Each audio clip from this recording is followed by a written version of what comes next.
Hello and welcome to a very special session. Miss Representation. I have two wonderful filmmakers, Nishtha Jain and Shikha Makan. You're probably familiar with your work, even if you're not too familiar with the women, but it's my job to make you familiar with them. They're two filmmakers you're going to hear a lot more about as we see the ideas and thoughts that they have coming into the mainstream, and they will, I assure you. Already, you are seeing and you're hearing a lot of the things that have been occupying much of the time and thoughts of these two women. Nishtha has done she has a remarkable body of work, which takes her from Lakshmi and Me, which in a sense was the template, I think, for Sir, the movie that a lot of people loved on Netflix. It was her relationship with her domestic help.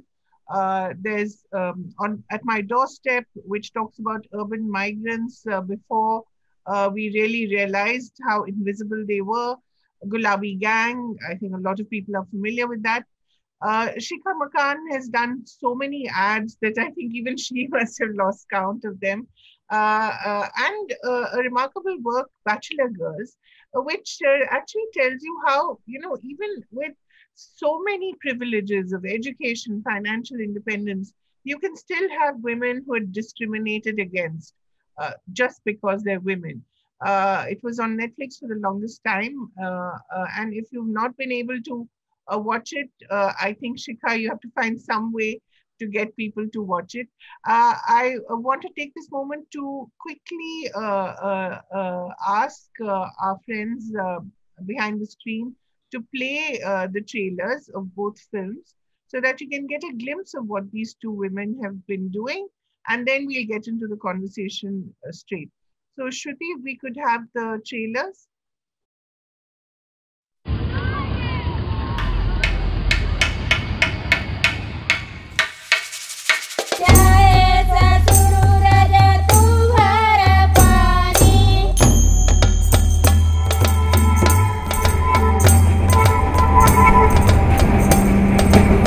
Police आई है कि नहीं? ये क्या देखी जलिया? ठाठे मागी नहीं लाग रही? ठाठे में हल्का गिला की तो में पानी डालकर बुझावा। वाद पर है का तो पानी बुझावा। अरे 11 बजत रहे, ज्यादा नहीं बजत रहे, ना दिमाग खराब करा हमार बेकार का। अरे तुम भी हड़िया मरी है, ते अंदर काहे नहीं गए? काहे नहीं गए? ये लड़का क्यों शादी हो गया रहा का एक बार? उनकी खत्म हुई जब उस बार अपने मायके में ही खत्म हुई थी, इसी लड़की की औरत हो। वही मामी मामी न कहे, खबरदार। जाने हम नहीं मठे रहा न तुम रहे। खाना बनाते समय आग लगने से मर गई है। हम किसी प्रकार की कोई पुलिस कार्रवाई नहीं चाहते, हम पूर्ण संतुष्ट हैं, तो हम उसमें क्या करें? मैंने सोची कि मैं सदस्य ऐसे नहीं बनाऊंगी, जब उनकी खुद की जिज्ञासा होगी तो हम सदस्य बनाएंगे। यही आए दिन हत्या। मैं संपत पाल हूँ और मैं एक महिलाओं का संगठन चलाती हूँ।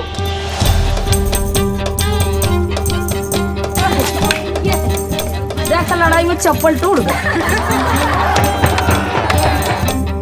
ये हमारे बच्चे के साथ हादसा हो गया, या हमारे बच्चे ने किसी के साथ हादसा कर दिया, बाद में कह दें कि गुलाबी गैंग में जुड़ी, तुम अपने बच्चे को जेल भेजा दो। हमने आज से गुलाबी गैंग छोड़ दी।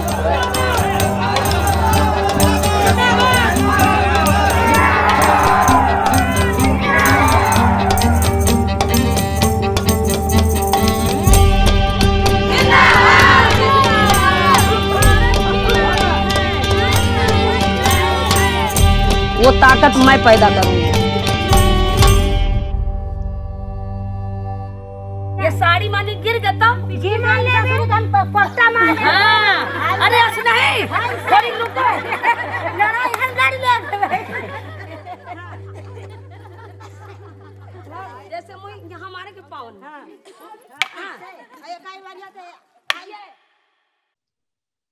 And let's play Bachelor Girls now, Shruti. Yes, I'm a bachelor girl. The first time I heard it was actually in Bombay, bachelor ladies. There is this prefix to a girl when she's not married and ये तो घर से बाहर निकली भी है, तो जरूर कुछ होगा. The problem about belonging in Bombay is finding homes. I think it took about almost 7-8 months for me to find a house. They said that, you know, we cannot give you a house because you are not married. He said that lady doesn't want to give it to a woman who stays alone. Single हो जाओ यहाँ से मुस्लिम अरे जाओ यहाँ से actor हो चाहिए ही नहीं.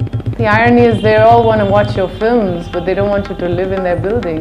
I might be having sex without being married. Ooh, my God, that's really bad. He said, I've seen men come and go out of your apartment at all hours on an hourly basis.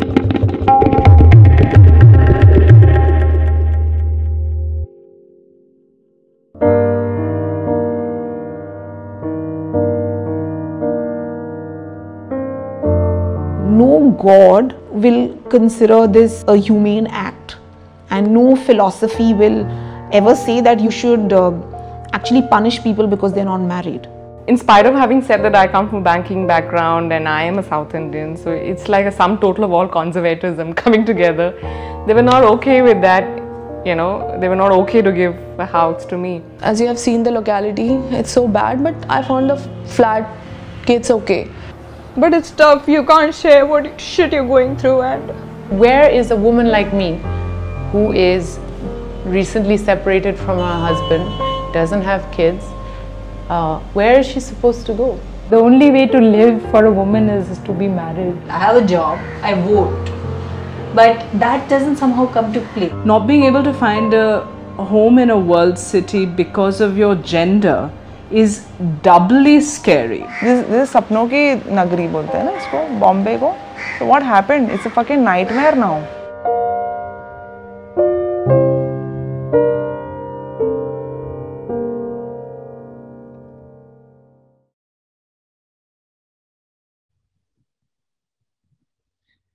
Wonderful. We could actually, I think, go on watching those films forever, but we have to get down to talking as well.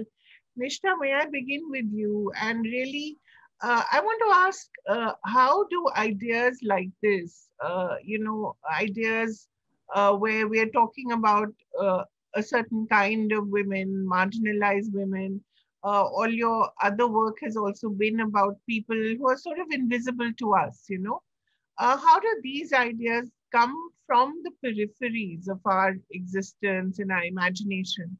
How do they slowly come into the mainstream? And what can we do to make that happen quicker?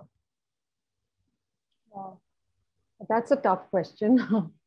For me, the journey began with the film City of Photos, you know, where it began with looking at photographs and how people like to represent themselves in photographs. And I was shooting in like small studios. And the realization that, you know, like if you went closer to a picture, you saw so much. Like if you delve deeper into it, then you could actually start to uncover layers of it, you know. And these would be studios that you would pass by every day, or you would go there for a, you know, like a passport photo. And then, but you wouldn't stop there to see what else is there on the walls, and you would ignore, you know, sort of come out.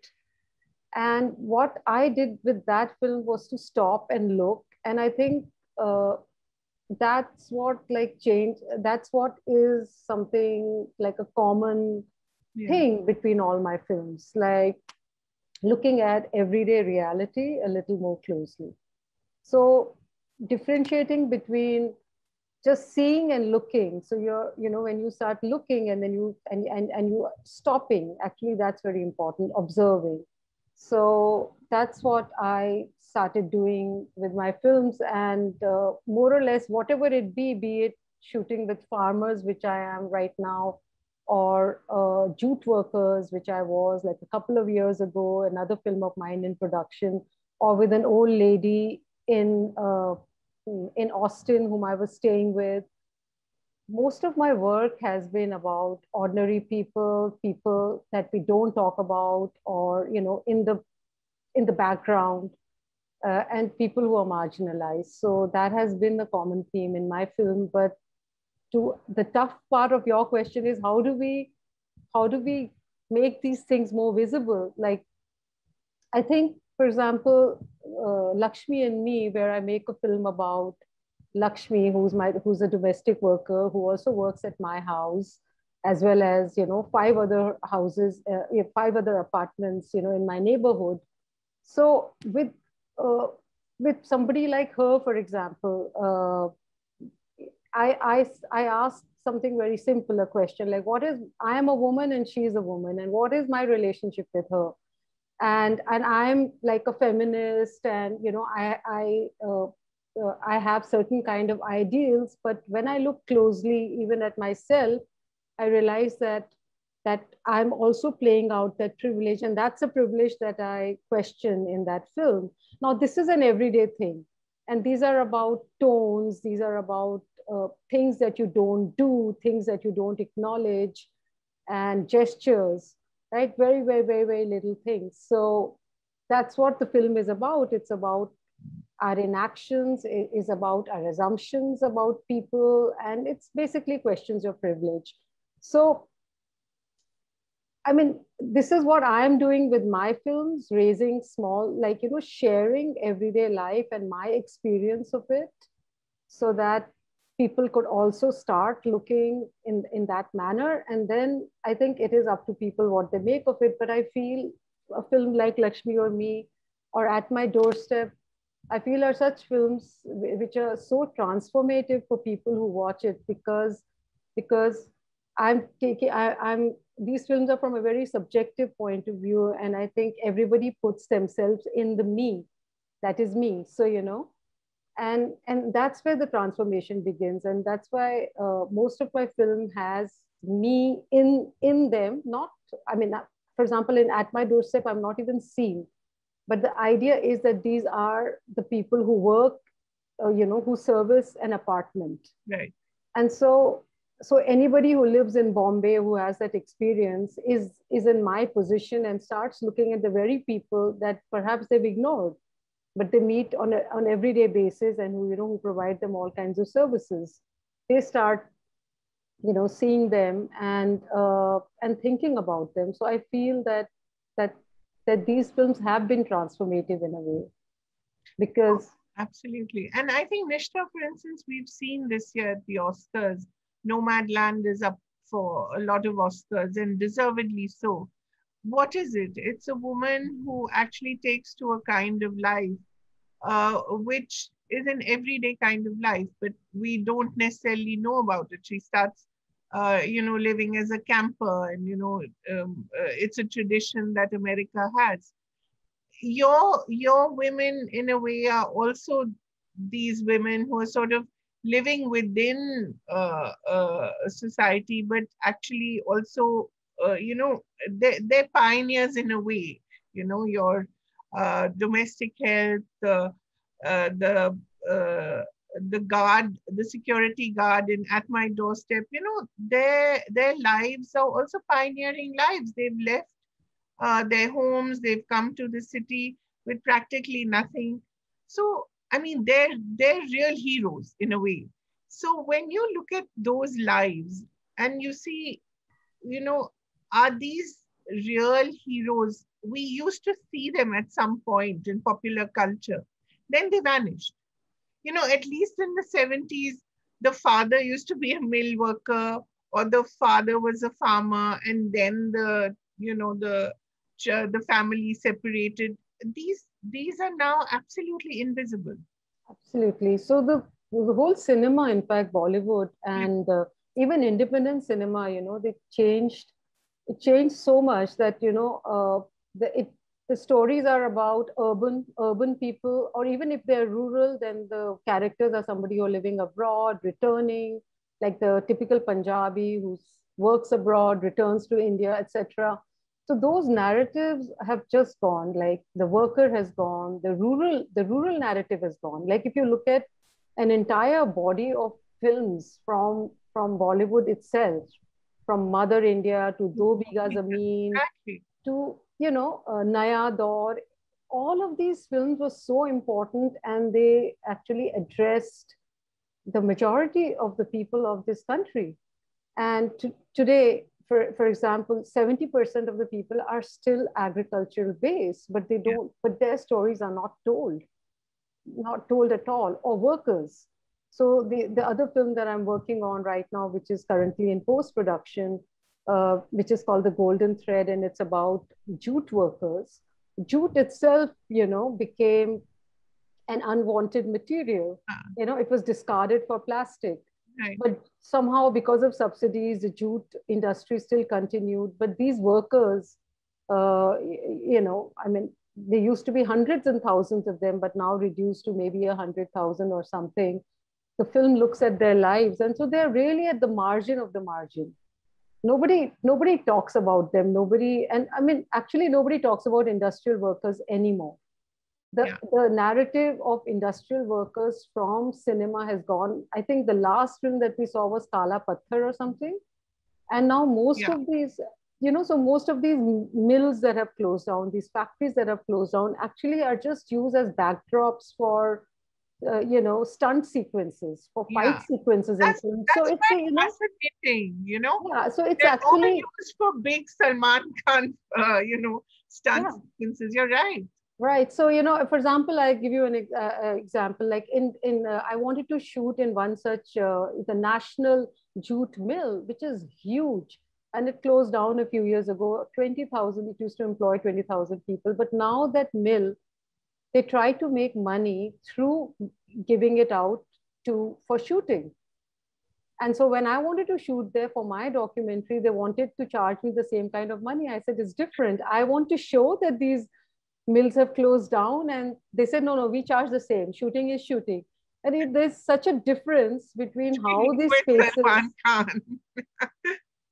these spaces are being used, you know. So this narrative has totally gone, not just out of cinema, but within, from our lives. We don't know the lives of workers. For example, right now I'm shooting the film on farmers, but I was also shooting with Nadeep Kaur, who was, you know, earlier jailed. And she's trying to organize the workers at Singhu. And if you see what the conditions of these workers are, like, it's so pathetic. And within that, for example, they get like 7,000 to 8,000 rupees for 8 hours shift, with a half an hour break. In that half an hour break, you have to eat, have your tea, pee, whatever, right? And even for that, you know, men are given 7,000 or 8,000, and women are given 1,000 less for no reason, and they're doing the same amount of work. So and then shooting with farmers. Like, I just came back from Punjab, and I think I shot for over 72 days now. And what goes into bringing that bread or that food on your table, if you saw the everyday life of an agriculture worker, the kind of risks that person takes, the kind of work that is, the nature of work itself, you know, you would not be impervious. And that's what cinema needs to do. Like, I think we need to do like closer studies, you know. Even if sometimes fiction films, they use these as backdrops, like, you know, not just as stunt, like they might place the characters, you know, in these spaces but then it doesn't tell you anything about the work or the strife or the struggle, or, you know, what they go through on a daily basis. So that's always my aim, to really make you look as minutely as possible, and at the same time, you know, try to do it as, you know, as much in a dignified and a poetic kind of a fashion as is possible. Yeah, Shikha, I'd like to bring you in here, because, you know, you wouldn't think that urban, educated, professional women need any more representation. You would think, you know, they have it all. They're represented often enough.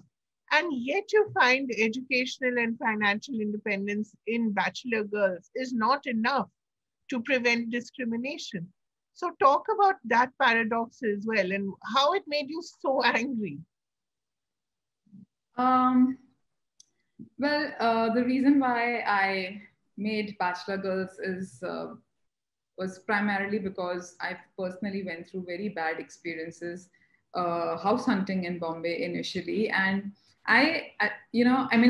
initially I just took it like as part of, okay, you're shifting cities. It must just be one-off things that happened to me. I had an encounter with a bad chairman or a society person and so on and so forth. And I made the film many years later because over years I kept hearing stories one after another, of harassment, of really, really cases where, women were asked to leave overnight and it just shakes your whole world and all of that. And I began to feel that, here I am, I've moved from Delhi to Bombay. I fought with my parents to the point of them not talking to me for months together, not only because I was shifting cities, but because I wanted to work in films, but I was, fully charged about taking the reins of my life. And I was getting a job here and I thought, here I am, I'm going to be financially independent. I'll stand on my feet. I will, cut an identity for myself. And the last thing you expect is a door being shut on your face. And so I began to feel that housing discrimination that single women are being subject to is just another representation of patriarchy and misogyny, because what we are actually doing, or what the society at large is actually doing, is rejecting that idea of independent, unattached woman. So whereas we have so many dialogues, not only, amongst women like us, woke dialogues, but also as part of government policies like Beti Bachao, Beti Padhao. And there's so much of impetus on educating a girl and making her financially independent. The reward in the end is like, oh no, you can't be on your own unless you have a badge attached to you, which is either, parent or a husband. So you're forever going to be looked upon as an infant, who's never going to grow up and be on her own. So that prompted me to, look for stories. And I must say that, it's, for a filmmaker, it's exciting, but at the same time depressing that it was so easy for me to find these stories and they were just pouring in. And I shot many more interviews than actually that went into, sort of in the film. And the craziest part of this whole exercise was that although I rooted my story in Bombay, and I was also questioning the idea of tolerance and cosmopolitan aspects of Bombay, which is supposedly on the outside considered much more inclusive, and many realities beyond gender. Even, there is a very prevalent ghettoization of communities in many parts of Bombay, and veg, non-veg, and habit-related issues, which all get mixed up into, housing matters. All of these things were kind of opening in front of me. But when the promo of my film came out, it just went viral. And it was very interesting to see that this is actually the story of urban India. This is not the story of Bombay alone, because there were women who started coming out from Delhi, Bangalore, Hyderabad, Calcutta. So I actually also got curious to look into the census of, urban upwardly mobile women moving cities for work, which my film actually just focuses on this category and does not look at the working class population. And that's much more complex and layered in another way. And the census actually, the 2011 census actually revealed that the migration of urban women is on the fall. Yeah. And women in the workforce is actually declining, the number of women in the workforce. So many more women who we consider, by virtue of class, maybe privileged, are opting for more archaic idea of a life and family. And although they are part of these dialogues, there is not really, implementation of it. Like very few people are actually in a larger, if you look across masses, really trying to bring a change. And like we were earlier talking, that it all made me feel like, women of India have really come of age and evolved much faster than the society has. So it almost makes you feel like a whole lot of women are, have gone beyond 21st century, and while the society, a large part of our society is holding on to very, very reductionist ideas of what a woman should be, despite her education and despite her financial standing. Right. So, Nishtha, may I bring you in here? And you face this and you see this on a daily basis, not just with women, but with other communities as well. So talk a little about this idea of how society has changed, is changing. But, certain views, people still hold on to them, in this hidebound manner. Why does this happen? Yeah, I mean, I think taking off from what Shikha said, I think the women have really advanced, and the men, because they were dominant in the patriarchal system, are still trying to hold on to that. Right. So everywhere you see it, like even in my films, you see, for example, in Lakshmi and Me, you see that she falls in love with this guy, she runs away from home, marries him, and he likes her for those very reasons, because she's so independent and brave. But that's what he holds against her, eventually, right? And wants to pin her down, and this is an experience with a lot of women. Now, the same thing you see even in, for example, in Gulabi Gang with Sampath Pal. Yeah. She too, was married off at the age of 12 to a man much older than him. And, in his, you don't see him in my film, but in the house, he just sits in a corner, and he used to be an ice cream seller, very quiet man, supportive, but nothing like, of what she is, nothing of that energy, or nothing at all, no match. So this is sort of a continuous thing that is happening. At the farmers' protest, it's very interesting though, how, especially in some, so there are several unions, right? There are close to 30, 40 unions, right? So one of the biggest union, which is BKU Ugraha's union, they definitely said that a movement can only be launched if they have the women and youth and workers. So that is where you see a much more revolutionary, much more contemporary, much more modern thinking. And that's why they're able to, like, even if you look at my background. Yeah, I was about to say they're all women. This was one of the biggest gatherings of women on 8th March this year that India has ever seen. Right. There were 100,000 women, on Women's Day. So I'm just saying that this is a kind of a new attempt that people know that if they want to launch any kind of movements, they have to make women have to be equal partners. Now, if you Shaheen Bagh, for instance, Nishtha, absolutely. I mean, how could you have that movement without those women, young, old? They were sitting there for months on end. And no one telling them to do what they were doing. They were doing it because they believed in what they were doing. Exactly. And Shaheen Bagh inspired the farmers' protests. Exactly. Yeah. So, and when you look at when you look at a woman's work, when you look at a farmer's work, when she's a woman, they said they also want to be called a farmer. Yes, that's the thing. 65% of India's farmers are actually women. Right, exactly. Those are the statistics now. Right, and not only do they farm, work in farms, they work at home, they raise children, they do 3 jobs, and so this is the kind of people are raising these questions, etc. So. Yeah, but sorry, what was your... No, so I think the point is that, this is exactly what we're talking about, misrepresentation. That certain ideas that we hold on to, that, oh, the Indian farmer is a man, the Indian migrant is a man. All these ideas have been just destroyed, and we've seen them destroyed so visibly, especially in this past year.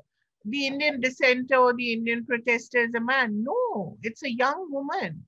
The Indian farmer is an aging farmer, an aging woman. So these ideas, they're so so entrenched in our minds that, you know, maybe from Bollywood movies of Balraj Sahni as the farmer, you know, but things have changed. We have to now capture that, right? And your lens captures it. For example, last year something very interesting happened because industries closed down, factories closed down, but the middle class was nice enough, you know, to give their the domestic workers, you know, continue to pay domestic workers. So actually, the women ran their homes last year.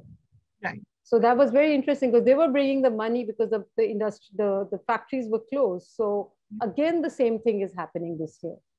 Because you know, somehow women are being allowed to go into people's homes and work, and so they are the sole bread earners at this point of time, and I think that's going to change a lot of equations. That's very interesting. So you found that the middle class is not as heartless as we're portrayed to be, or we just need our domestics more. I think that both of them are true, but I think a lot has changed. Right. I feel like, you know, around the time when I made both Lakshmi and Me, and then at my doorstep, I was shooting them at the same time, there was the domestic workers union, you know, unionization that was happening. And that also changed people a lot, because women, the workers, they refused to, you know, do like cut their wages or lower their wages. And they would say, no, we charge, this is the going rate. Right. So I think, you know, and they get paid quite decently now, I feel. But of course, there is all kinds of exploitation in our society, but I think it's much better than before. Right. So, Shikha, may I bring you in here? And, you know, again, we're talking about misrepresentation, and it's not just about gender, because we see that in Bachelor Girls as well. There's an increasing awareness that there is an intersectionality, as they call it fashionably these days, with caste and with community, you know, with the sexuality. So all sorts of marginalizations are coming together and, you know, maybe meeting at some point. Do you see this kind of thing happening? You mean in our dialogues in society or in representations on screen? I think both. Let's talk about both. I think I would absolutely extend the conversation that you and Nishtha were earlier happening about representation in long form Bollywood and series now. I mean, sometimes I feel, this is my absolute personal opinion, that when we are making women-oriented subjects, it is too much of hard sell that Bollywood ends up doing. You know, it's like an enraged woman who's going to turn around, and so there's always I mean, although the intent is nice and underlining of a message is good, but somehow we, I feel, continue to distance ourselves from realities. And this whole projection of at least rural India or countryside India is all about the badlands and, you know, the hinterlands and crime and all of that. I mean, I come from advertising, and we are having these dialogues on like every single day in terms of how should we be projecting women. And it's really heartbreaking that a lot of it comes down to sales figures and how upholding stereotypes of a household really work in favor of a brand. And so I feel that there is a movement, positive movement forward, because of so much of awareness and dialogue. So the good part is that a lot of corporates that has actually replaced the industrial India. So now, at least in the urban sphere, you see more people who you relate to as being, you know, working in corporates and the workman of the industries.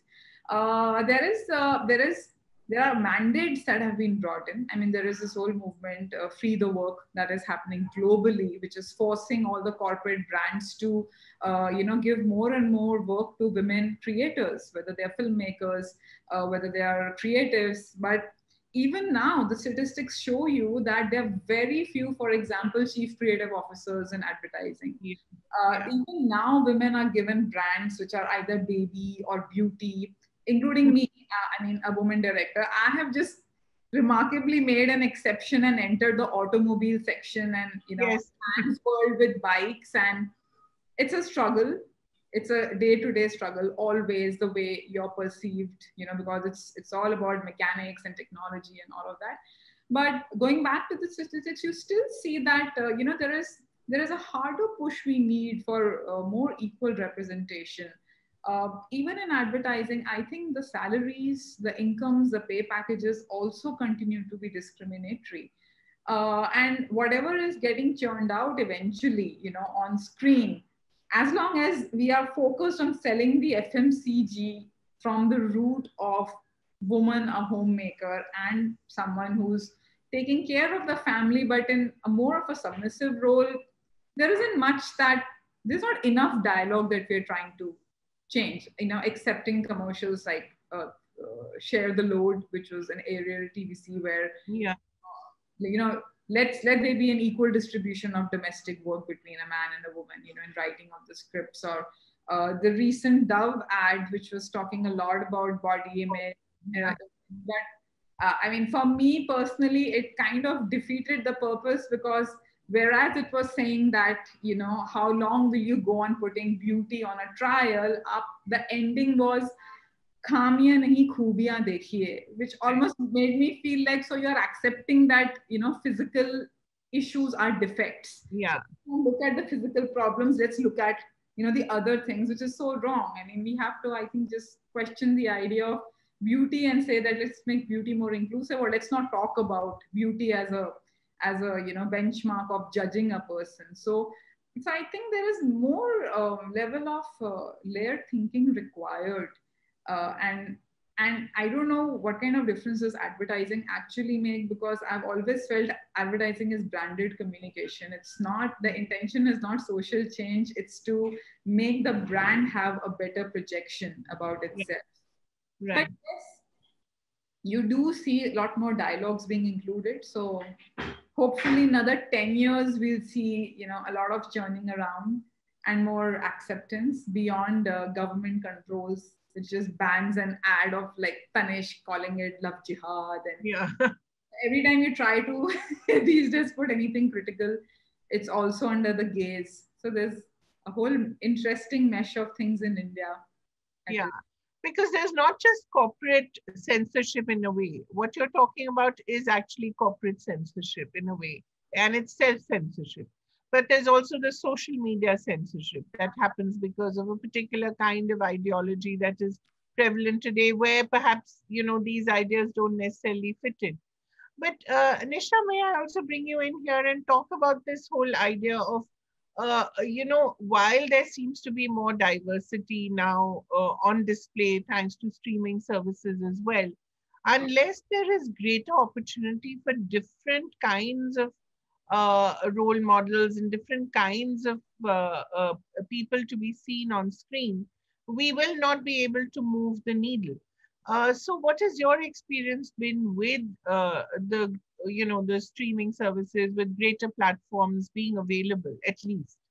I feel that the audience is largely urban, and they like to have more urban stories, or especially as far as documentaries is concerned. Like, I was trying to have Gulabi Gang on Netflix, but failed. What was the explanation? Sometimes no explanation. And then later on, and I think they were just trying to dismiss it, they said, oh, because it's already been released in India theatrically, and therefore not. But everything else has been released. Everything is. Look at Wild Wild Country. They'll have 100 documentaries on Mahan and Sheila. But they can't on the Gulabi Gang. Yeah, no, but you can't compare the Indian Netflix to the international, because they don't follow the same rules. Like there's much more documentary on, for example, the American Netflix but in India, there's not, they're not open that way. So, in India, they've gone, more like the television model, like what more people would like to see. So they've gone for popular stuff. Basically. So documentary was anyway marginalized, and it still remains marginalized as far as Netflix is concerned. So nothing has changed for us. But luckily there are several other, online platforms where our films can be shown. So in that sense, it's much better. what are the other platforms? Do you mean like Movie and all, or? Yeah, Movie, or now there is Cinema Prayer, and there's several platforms now, Movie Saints, etc. So, but the thing is that there is, in terms of monetary benefits, it's not as much as Netflix. So that's a problem. So they want it really. Some of the platforms really don't give you that kind of benefit. I believe some of them pay you really, really badly. I had a friend who was telling me that he was paid 35,000 for his film, although he's a national award winner. Yeah. What kind of logic is that? So yeah, so there's no point. So because of that, I've not, I said, doesn't matter. People don't, they want to see it. I share the links, but that I don't want to encourage, this thing that, they can buy our films for so less. So, yeah. So what are the ways out, Nishtha, for independent filmmakers such as you? Because while you are showing the kinds of realities that there are in India, and so many different kinds of realities, it has to get seen at the end of the day. How do we do that? It has to get made first. Yes. And there's absolutely no funding at all. So that in itself is such a huge task, to raise money and then to make this film. It's like risk throughout.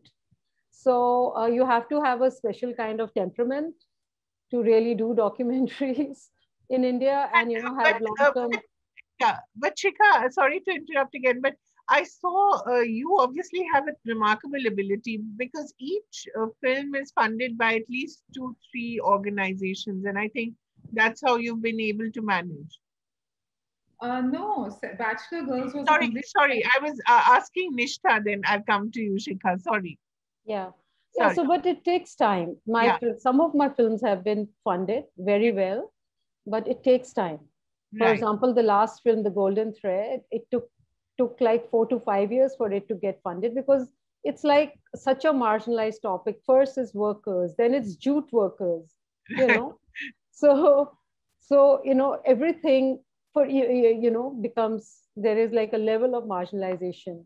So maybe with the farmers' protest, let's see how it goes. I can't really say. Maybe it will fare better. Hopefully, I haven't started the funding process for it. Right. So you shoot and then you... No, I just happened to have, savings this time. And there was no way that I could raise money because the protest had already begun. Right. So because the funding application process takes really long. Right. Shikha, how does it work for you? So, Nishtha has much more experience in speaking about the funding and enabling documentary process. Bachelor Girls was completely self-funded. It was a full investment from my side in terms of money, time, and everything. But I think, as Nishtha pointed out, that people are more bent, at least people consuming streaming content, towards urban stories. Netflix picked my film, and it was not such a bad deal that they offered me, which I could cover more than what I had spent also. But yes, I'm completely aware it's really difficult to raise. It's actually, there is no state funding, for example. It really has to be personal passion for subjects that you want to tell. And I truly appreciate Nishtha for holding that. Yeah, absolutely. And in a way, I suppose your advertising subsidizes your real, your real passion. In my next project, I'm funding myself and, going about shooting because there is such a need to talk about things which matter. Yeah. Could you tell us a little about what you're working on next, Shikha? It's a fiction feature project that I'm working on, which is primarily based on body image in a more light-hearted vein, but it's really here and now and very realistic. I can't talk more about that at this moment. And I'm in a non-fiction project. I'm once again exploring the idea, the autonomy amongst women for choosing to be child-free. Right. So the autonomy of women over their own sexuality, And their bodies. Intersectional, yes, in a way, because it's not only a dialogue on gender, but also environment and society, and a lot of politics around everything. So right. And you've also made a film recently, a short film, which was very intimate. I was just watching the promo that you sent me. Linger. Yes, so that was actually also a while back. Linger was, delving into the space of loss and grief in a short episode in a person's life, and how often our boundaries that separate past from present in such acute moments kind of get blurred. But it was also a self-funded project. I think short films have a little better gateway today in fiction, that there are some fundings available. But by and large, independent projects it's really hard to sort of put them together. Nishtha, let's go back a little to the idea that we first began with, that, these are documentaries, these are films that are talking about things that are so visible to us, and yet we don't know how to look. So what actually started you? You talked about the city of photos, but what was really, even before that started you on this journey of actually starting to look and not just see?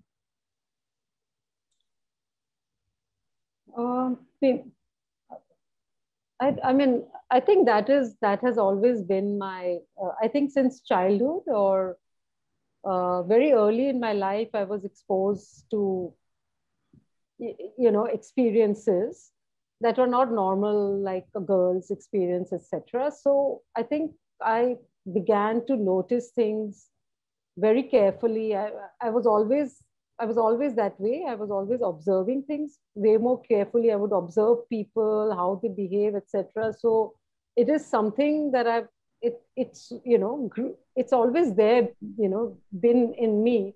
And I would question everything, why is it like this and why not like this? Why do I have to do this? Why not this? So I think there was a sort of a questioning nature in itself. And then I think maybe also the cinema that I saw, where, long take cinema or observational cinema. And I think somehow it has grown, or the books that I read, I love, so I've never made a film about big political story. I always like these minute, the details. I feel that, the God is in details, as they say. So I like those layers, and so that's been my nature.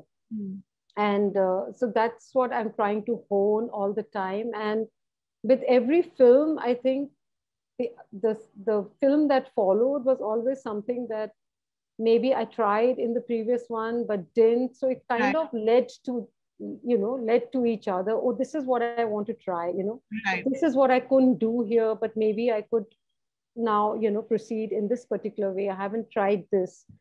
Can we do this? So, Lakshmi and me and At My Doorstep are actually the same films in a way. Right. But in one film, I'm there. Yeah. And in another film, I'm not there. So, but both the films are done in a very different style, and they have men as protagonists and women as protagonists. So I was trying to even look at the same housing society from inside and then from outside. So I was doing the same thing, but in a different perspective. So I think that's what I'm constantly trying to do, like change my perspective. Stories are more or less the same, I feel like, in a way, but it's how you look at it from where you look at it. And so that's what I do. And what form does this particular story suggest? So that's always a challenge, like I don't have a form for my films. And every time, like, what I want to say and how can I say it? And that becomes a challenge. Like, this is what I want to say. So what form is this film going to take? So in a way, stories more or less are the same stories if you look at it, but it's how you tell these stories that becomes very engaging, with what people that who's telling the story, that becomes very interesting, and the connections that you make. For instance, with Saboot, your short film, let's talk a little about that. Yeah, so well, after Gulabi Gang, I was quite, I had done 7 films in 10 years, and I was like, I felt I had to stop. So I started writing a fiction film, and then I also used to get tired because people would say, Nishtha, now you should make a film. And I said, so what were all these? Because in India, it's a fiction film, narrative film, which is a film, not documentary. So it's like we are the Dalits of cinema. So, but okay, I feel very empowered making it. Yeah. So I wanted to do a fiction, but my script didn't come out that well. But then I met an actor, somebody wanting to be an actor, Ritesh, and he says, would you make a film for me? So it was kind of a vanity project in a way. But then I said, yeah, why not? I would love to do a short narrative.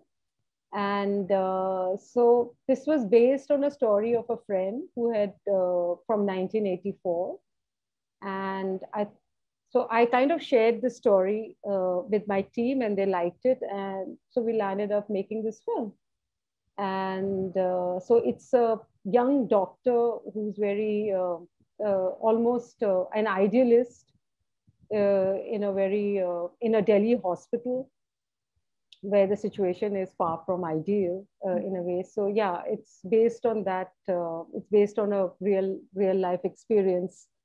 But again, in this film, what happened was that I have a male protagonist, but I have actually seeing things also from point of view of a woman. So it was interesting to keep, sort of balance out this kind of a thing. So, and then interestingly, I also look at women as perpetrators in this, which is the truth, which in other films, perhaps, a lot of people say, how can you show women as perpetrators? But I said, yeah, it's, the gender problem is a systemic problem. Yeah. And this is the truth. So it's not that I have to always show women as the victim. Sometimes they are also victimizing. So yeah, that was my short, fiction, my only fiction attempt actually in the last 20 years. So, Shikha, do you hear that a lot? When will you make a film? And you have to say, what have I been doing all this while?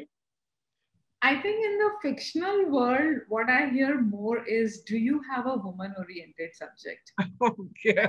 This is that sometimes gets annoying because there is an expectation for a woman to make a woman a protagonist, which is I think an incredible thing to do, because forever we have not told our stories enough, and we need to tell many more stories in many ways.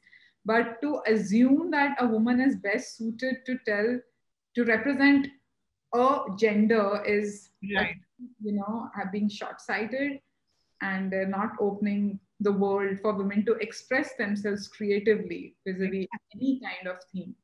Right. And also when we talk about women-oriented cinema, Shikha, it gets limited sometimes to, the sports biopic and the women heroes. As Nishtha says, women are not necessarily perfect. I mean, they're flawed as well. So why not have a more rounded portrayal of women? Yes. Yeah. Absolutely. Yeah. Absolutely. And that's what I said, that most of the films that are coming out in mainstreams with women protagonists are too much of a hard sell. Like, you really want to make superheroes out of women, and you want to deny them their absolute realities and gray shades that, any individual would go through. And also just having a very black and white representation of women being victims and, the bearers of patriarchy is only the male gender is very, very limiting. And it just keeps feeding back into stereotypes instead of, opening up the dialogue to be more inclusive. So much so that you actually find a strange kind of a reverse sexism happening amongst urban groups now, like it's become fashionable for some men to say we are feminists. Yeah. And at the same time, so many people will just want to shut you up and say, don't start your feminism. This is not about feminism. Yeah, you're being too agenda oriented, everywhere you wanting to perch a flag. And it's the only reason why is that we are, at least in mainstream dialogues, not really talking about the subtleties of realities. We're just projecting things in black and white fashion. Okay, I have a few questions now. I'll just ask them and say who's asked them. The first is to Nishtha from Shaila Shora. A question for Nishtha: how do you negotiate access in a contentious setting, such as a riot scene or a protest site, with the authorities or with hostile groups? I mean, also huge respect for the work that both of you do. Nishtha? Thank you, Shaila. I don't see you, but yeah. So this is, well, at the protest site, with the farmers, of course, there was no contention with them, so full cooperation. But for example, on 26 January, when the farmers got into, confrontation with the police, that's when it gets very tricky. And in fact, one of the team which was not my team, one of the team that was present there was beaten up, etc. We were way back. We had not managed to reach there, but so access is something with your protagonist. The access is something that takes time, and it's not like we can't parachute ourselves into situations and say hello, open out yourself. So I really spend a lot of time with people, and not because, oh, he's a protagonist and I want to do that, but if there is no genuine relationship or, chemistry that I feel with that person, then I don't. There has to be something genuine happening. Then it reflects on the screen. Then people will open up and share, their deepest thoughts, concerns, insecurities, etc. But in terms of police, authorities, you just have to play it, you just have to play it by the ear, so to say, in the situation. How dangerous is it? You have to also protect your team. So every situation is very different. I mean, we were caught in Chhattisgarh, where some cases, a case, my cameraman left with the equipment and tapes, but left one. But then I had a case on me, etc. Then I had to get out. So, you have to, the more experience you have, the more you're able to deal with this situation. It doesn't help to be rash. For example, you have to be clever. You have to really, you have to, you have to see. But there's no point being like, there's no point being too visible. I mean, you also have to be, do you have to sort of also in a way be invisible? I mean, sometimes I have never done that kind of shooting as yet, like hidden camera, that kind of a stuff. I don't mean that, but sort of become so much part of the community that, you don't necessarily stand out. Yeah, I mean, for example, in the film that I was going to make in Chhattisgarh, that would have been the case. But every time I tried to make a film there, either the people who are working there have got busted, or some problem have happened. What did you want to make there? When this was way back, like, for example, in 2009 and 2000. For example, I had gone to be part of the Padyatra that Himanshu Kumar was organizing, but in 3 days everything was wrapped up and he was under arrest, etc. And I nearly escaped arrest and beating up. So yeah. So you have to really, you can't be, I think the journalists have it easier than, especially with camera, it's very difficult. So you have to be subtle, you have to keep a low profile, and and don't come into the limelight, so to say. Keep on shooting and don't get attention on yourself. But important thing is to protect yourself. If you're not going to be there, your footage is not going to be there, then there's no point going to that amount of risk. You have to see how you can balance those two situations. You have to live to fight another day. Yes, exactly. Yeah. And to live to make your film. Yeah, I mean, what's the point otherwise? Lakshmi Krishnamurthy wants to know what is the difference in attitude between the urban middle class women and rural working women. The Mahila Samakya experience seemed to indicate that rural working women feel the need to take the men with them. They didn't want to humiliate them. Are middle class women more confrontational? Is that for me? Can I take it? Yeah. I think that's a very good question. And I think I felt that, when I started Gulabi Gang, this in fact became a kind of a confrontation between me and Sampath Pal, because she was constantly talking about even making up, marriages in which men would beat up women, and she would try to bring them together. And for me, as an urban woman, fiercely independent, it was like, how could you do that? He beats her up and all. And he said, but the families that she brought together, they were happy to be together, So I kind of tried to see it from their point of view, and also what kind of independence do rural women have? Are they economically self-sufficient? Are they independent? And if they're not living, can they live alone like us in Bombay? Like I've been a single woman for the past, forever. So, so can they have the kind of freedom that I had, somebody living in a village? So these were the kind of things that I became, very first things that when we started doing Gulabi Gang, that I was like, oh, I had to look into it. So I'm not saying, to look at the other viewpoint as well. Right. Shikha, a question for you from Arya Pathak. What do you think about making another documentary on women landlords? Oh, interesting. In this full rental market, if portraying bachelor women tenants is opening up a system, the other side of women tenants is still rigid or being flexible to this demand. I think the question really is about women landlords. I think that's an interesting idea, turning the gaze on the other. I want to point out that one of the most difficult things in while shooting for my film was to have the landlords talk on camera, right? Society chairmen talk on camera. I mean, they really avoided me like plague, and whatever interviews I could finally get in was with great difficulty. I think it's the whole thing about the system.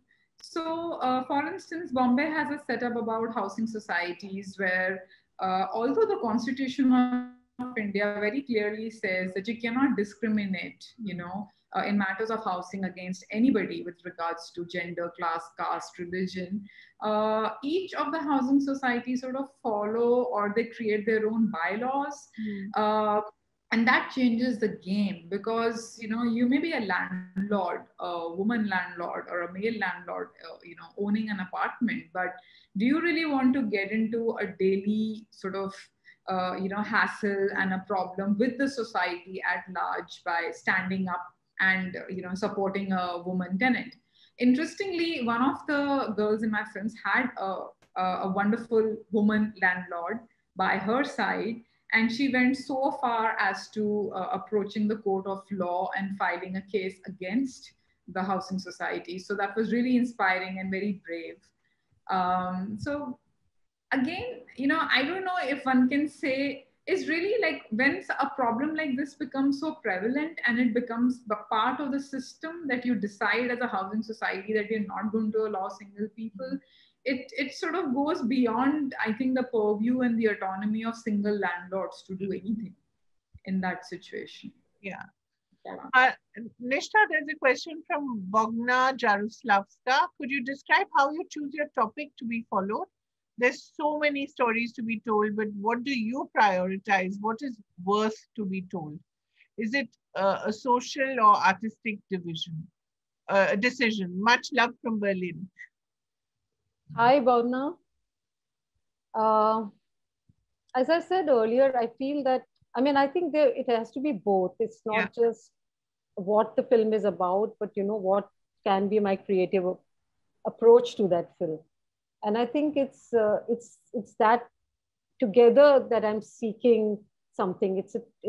It's a form and content together that I'm seeking in the next film that I'm doing. And so I think each time I'm doing a film, I'm thinking, oh, what is the next thing that I would do? And it usually comes from either the experience of the first film. And so something that I have either watched very closely, or the stories of people that I have, experienced in the previous film, but have not been able to focus on. And then I say, oh, maybe this could be interesting. So the ideas are usually coming out from lived life experience, and not outside of it, not saying like, oh, that would be a great idea to make a film about, but what is that connection? How is that connected to me? So where do I find myself in that film? But I feel really the films are really about filmmakers.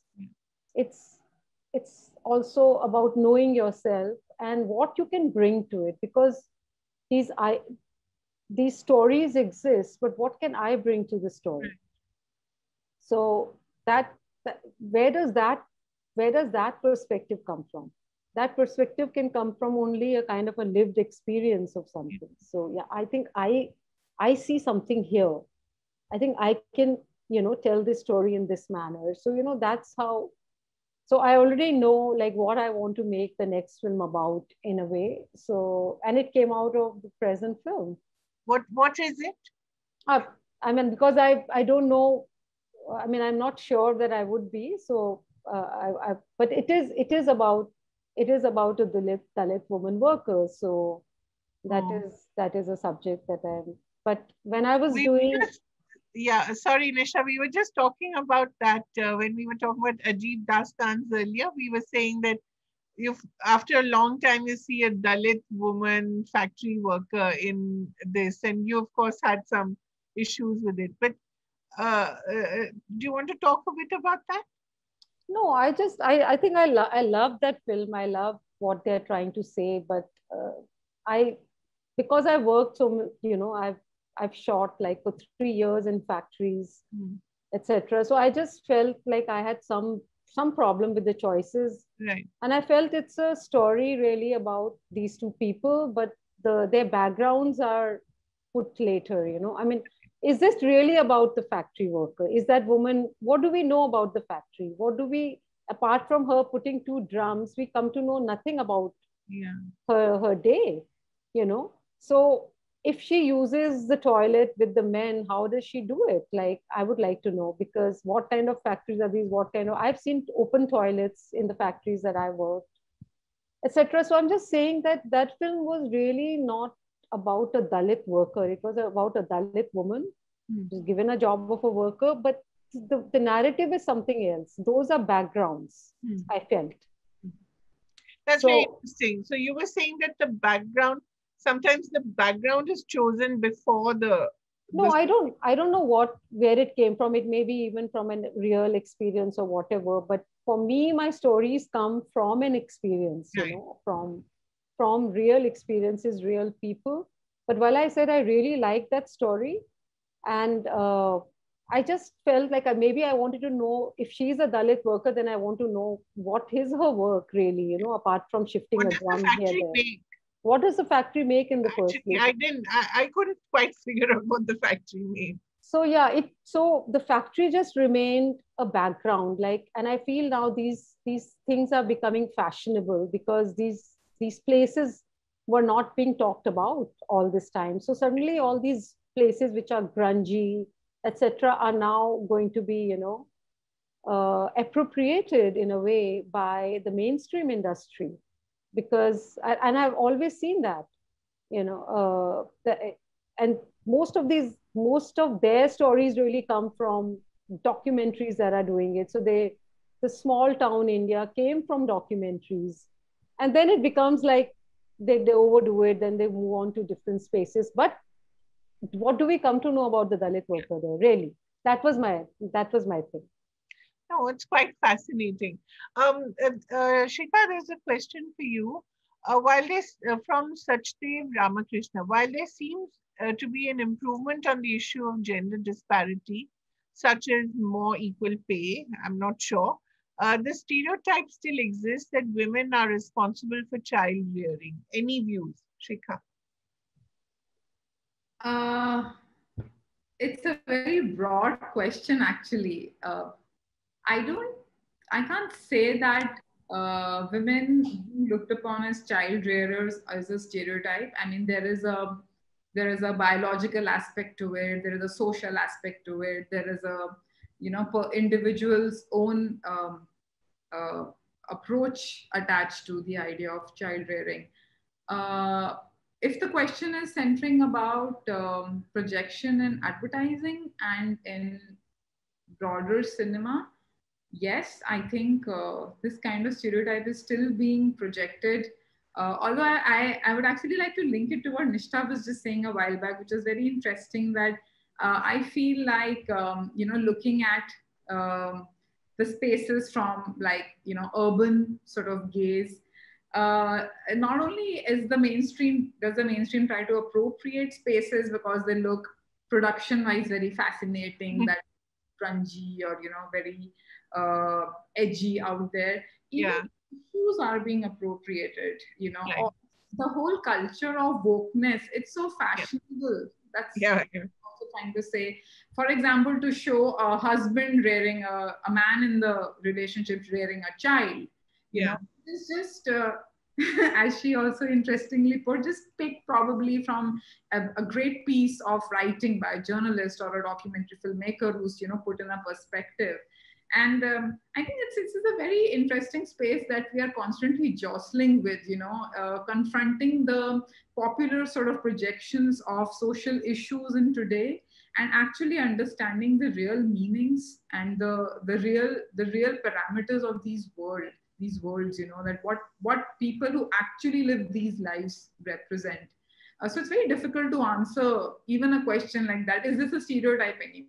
No, you will have 10 examples where you will see 5 ads, 10 movies where people are showing, we've shown justice for a Dalit, or we've shown the reality of a man who's trying to be a homemaker. But I think it's still really far from reality, and I would again repeat, works in tight boxes of black and white projection. Yeah. Gangadharan Menon wants to know, I think, Shikha, if you'd like to answer that, and Nishtha, shouldn't there be a film school teaching documentary filmmaking in India? Do such schools exist abroad? Nishtha, why don't you? Nishtha, I think, is quite appropriate for this. So, I've been to 2 film schools. I did mass communication in Jamia, then I did FTI. And for example, 3 years of specialization in direction in FTI. And there is, at my time, there was absolutely no understanding of what documentary was. It was, they didn't differentiate. Documentary is film. And we use the same principles of film on documentary, etc. But in a lot of, but today there's a lot of film students in FTI do documentary as their final project, and very good films are coming out, in fact. But abroad, you have to choose between narrative or documentary. Okay. So I think obviously they learn more in one stream, right. But I often find that I have not had any formal training in making documentaries. I'm actually a narrative filmmaker, but then I feel that film, I don't really differentiate. So I don't like to differentiate. So I use my knowledge of cinema in general, to make documentaries. So maybe it's kind of a hybrid form. At least City of Photos was like that, was very much soon after my film school, And I've made much more pure documentaries after that. But I think it's a very interesting form that I would like to go back to. And because today there's so much experimentation in documentaries. Yeah. So. But at the end of the day, you're a storyteller. Whether you tell your Exactly. story in fiction or documentary doesn't really matter, If I can just add to that, Yeah, like, sure. for instance, I never went to a film school, and I'm a completely self-trained filmmaker. Right. Worked her way up through learning. I just feel that especially it's if you over a period of time, by engaging into watching what other people create, you have like cinema, you have books, you have art, you have life to observe from. For instance, Bachelor Girls was my first non-fiction feature-length film, but it just came out of a compelling need to tell a personal truth. And I actually, a lot of people have otherwise also asked me that why did you choose a format of, just headshot interviews, and it's not a conventional film where you take 3 or 4 characters and go into their lives and so on and so forth. And it's very interesting because I came to that decision very consciously, that, because I'm treading on a subject where women, who are single and unattached and living in urban cities are being labeled as bachelor girls. I want my theme to be in the forefront and not go into their individual backgrounds, because at the end of the day, this is what they're reduced to, bachelor girls. So let's emerge out of that through intimate interviews. So I think it's everybody has a different process, but in a country like India, where there's actually very few film schools to start with. Today I'm a filmmaker. I love to say that I'm a Jamia and an FTI reject. And I would have been a very good student because I was so passionate about being a film director that I just didn't give up against all odds. But yes, I also feel that formal trainings are like great opportunities to hone your craft and discover yourself, which can otherwise take you a decade to arrive at.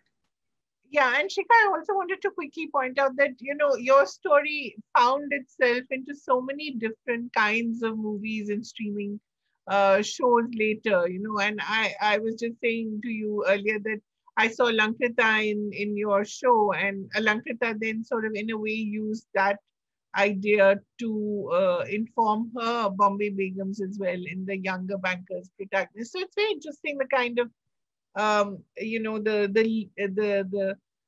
borrowing and the sharing that's happening, right, among filmmakers. I just want to, sorry. Go on. No, please. No, I was just saying, to just extend what you're saying here, is that this is what happens, like even for a filmmaker like Alankrita, she may be dabbling with many themes that have affected her just by knowledge or by experience, but she's also part of Bachelor Girls, and this one experience had affected her so deeply that it found a natural progression into being articulated in a fictional work. So, and I think that's amazing, and that's a very sensitive indulgence on part of especially women filmmakers, because it's important to kind of weave these kind of narratives in whichever form we are choosing to. Right. Nishtha, are you saying something? No, but I feel like, for example, there should be, because I feel that as I said earlier, the documentaries do form. For example, there was Gulab Gang, right? And there was Gulabi Gang, right? So, but there has to be some kind of acknowledgement of the fact, of that work that goes in, in these films, even in terms of ideas that they give out. But it kind of is somehow, just treated as research or something, so that people build upon, etc. So after every film of mine, filmmakers from the mainstream media have got in touch because they want you to build up on your own work and turn it into fiction, etc. But as if it was not enough, as if it was not complete. So this idea that the documentary is not complete in itself unless some sort of artificiality of actors and stars would have to come into it, that I find pretty primitive in a way. But and also with an eye to the market, etc. But not enough acknowledgement of the work that goes into making these films. Yeah, I think that's a very, very important point, Nishtha, you raised. And so many times amongst, film friends, we've discussed that there should be a patenting of content of documentaries. There has to be, I mean, this is a huge debate for another session about copyrights of content. It's not that, I mean, there's so much of work that has gone into fiction now, but documentaries, like, there is an individual voice which is unique to the filmmaker, that the filmmaker has taken out, despite the fact that it's inspired from real lives. But this is a long road we have to walk in terms of acknowledgements, copyrights, patenting. Yeah.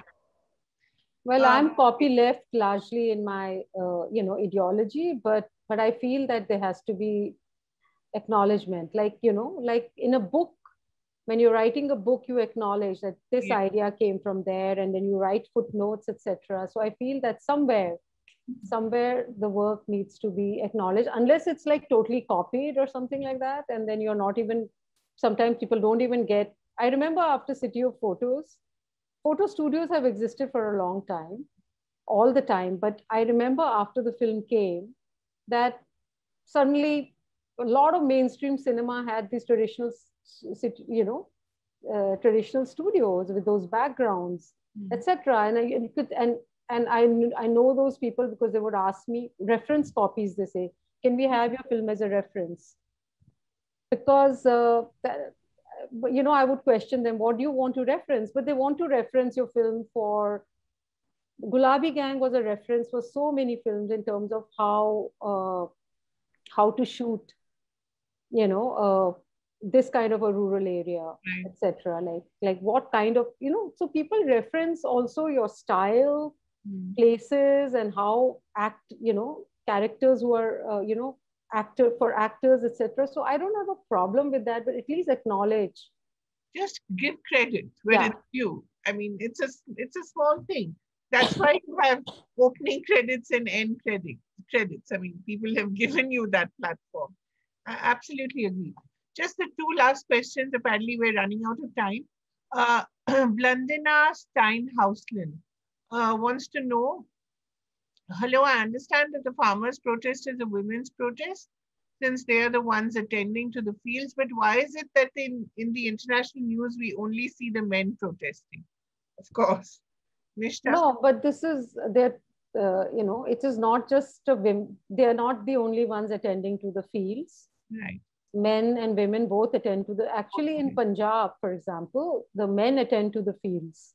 Right. And largely, so it depends on the category of the farmer, right? If it's a poor farmer or a farmer worker, etc., what the gender would be.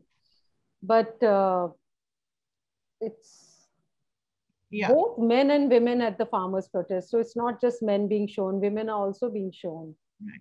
So, and from Lakshmi, isn't narrative essential to a documentary in the sense that interrelationships and emotions make the documentary come alive? Can a documentary be completely impartial?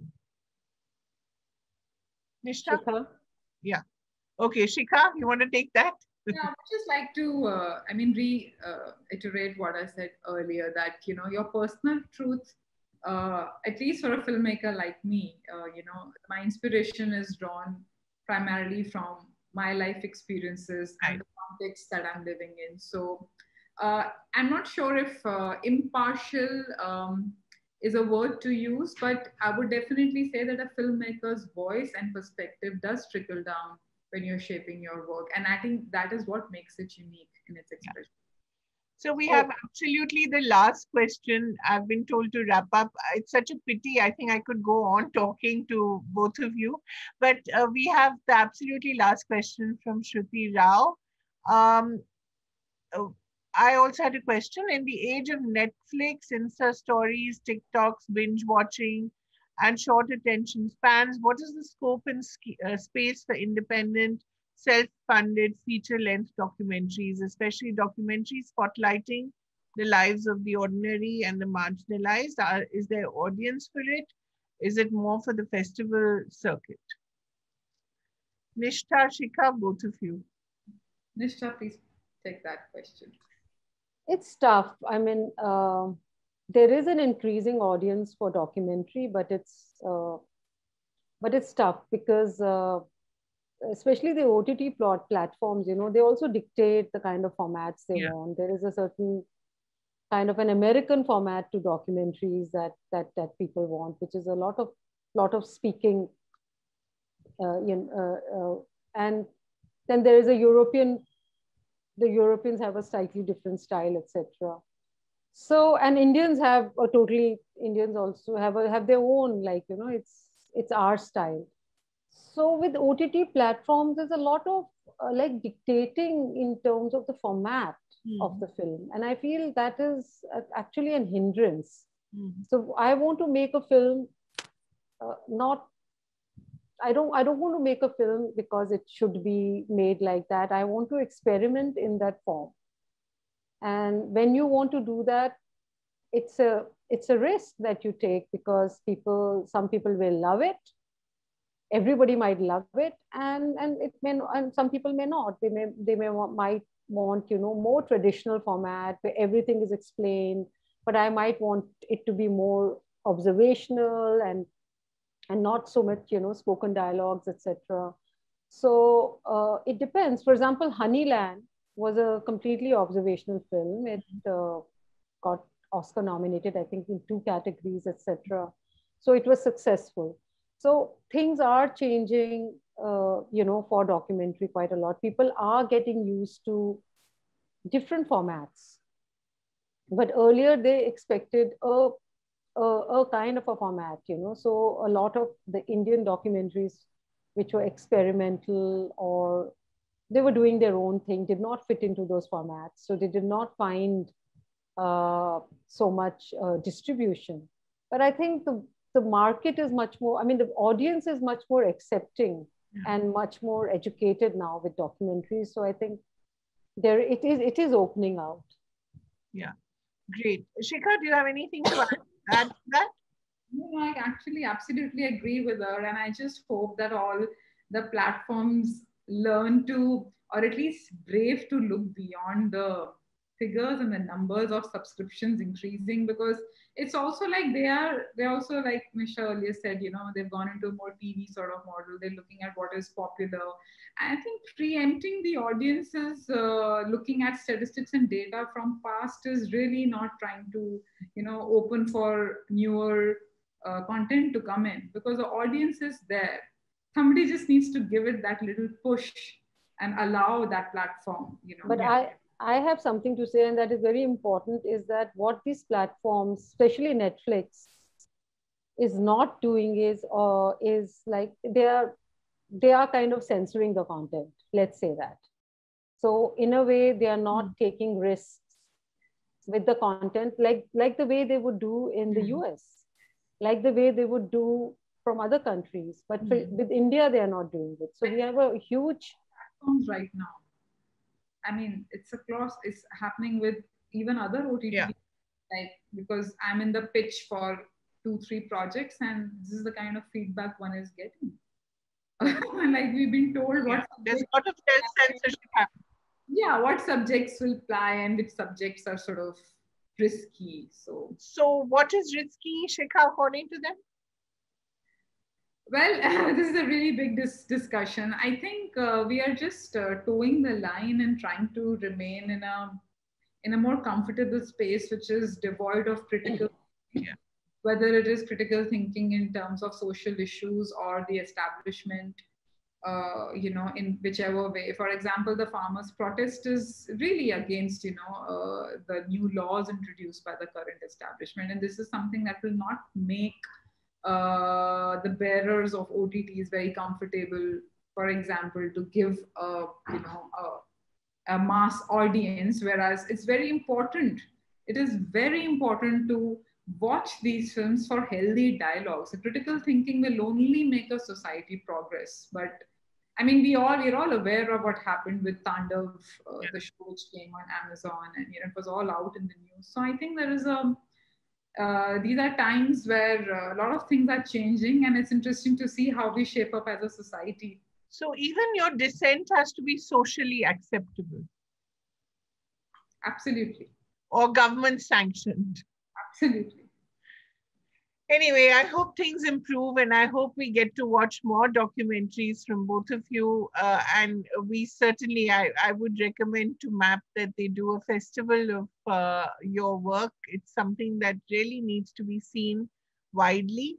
And it's only when we see such alternatives widely, and they're all in front of us. But as Nishtha says, it's only when we start looking that we'll actually see, how many realities India lives in.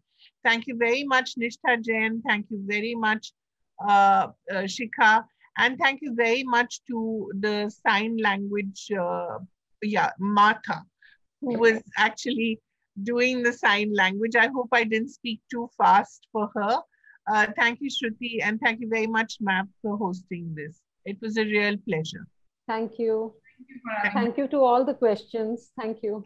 Thank you. Bye-bye. Thank you to the Bangalore International Center and MAP. Thank you.